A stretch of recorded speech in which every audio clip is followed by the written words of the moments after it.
2013, Trina and I were sitting on the front porch and we were looking at a piece of ground across the road from the greenhouse there on the hill that had been pasture and taken care of for my entire life. It had always been a really nice piece of ground, but it was grown up really bad, and it aggravated me to death to sit there on that porch and see a piece of land that had been maintained for over 100 years, just to watch it grow up and go back to woods. So I told Trina then that I believe I was going to make a project out of this and try to get it back to where it used to be.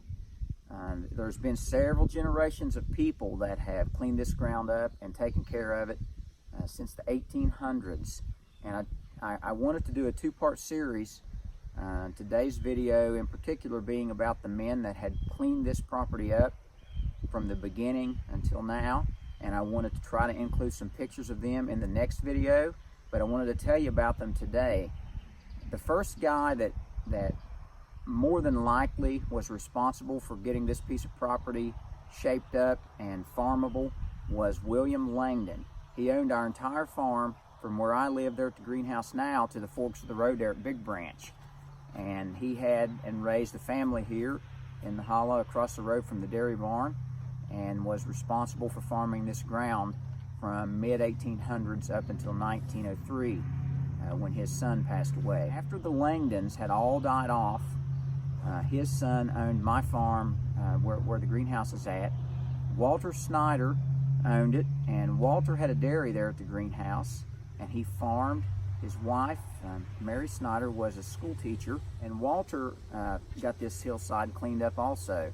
Did a fine job. He was a really good farmer. He and my grandpa helped each other on a daily basis nearly farming. And then his son, Harold Snyder, cleaned it. Harold owned it after him, and he had a guy help him named Clay Halleck. Clay milked cows for us for 40 or 50 years, and he was just willing to do anything. That guy would work, and Harold got him, and they got it completely cleaned up. So they did an excellent job, and I can remember those days. I was kind of coming into the picture then. So he got it really cleaned up. He had cattle over here on pasture. And then my neighbor, John Hayes, he also cleaned it up at one time.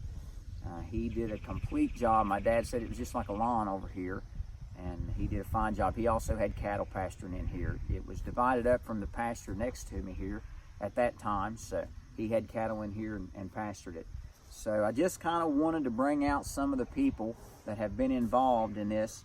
And the name Montana, I told my dad, it's kind of a running joke between us. I told him when I started cleaning this up that when I got done it was going to look like Montana, just rolling grasslands.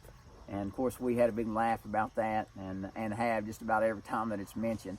But we're getting there, and I'm hoping that this year can be the year that we kind of get it wrapped up. So I wanted to bring you guys along for that project. So I appreciate you all watching, and we'll catch up with you on the next video.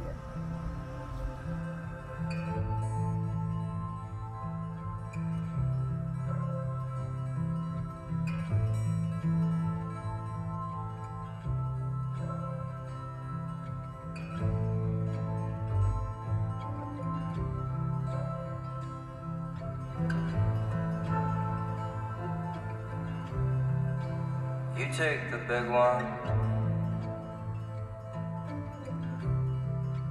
I'll take his brother.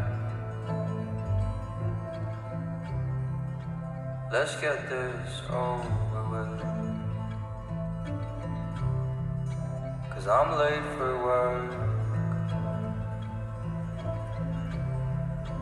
Do you remember when we were young? Swing sets, the costumes, the dirt and the sun. I sold all my baseball cards to buy me some clothes. That's how it goes. That's how it goes. That's how it goes.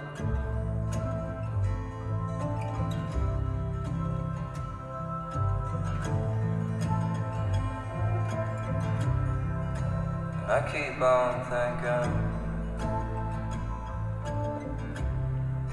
it's time to move on. Move out to the city so huge. Meet me some people. Seems these old hills, they keep on calling. Clouds round here talk. Man, I've been listening. Sold all these clothes to buy me this land. I'm sort of happy most of the time. Most of the time.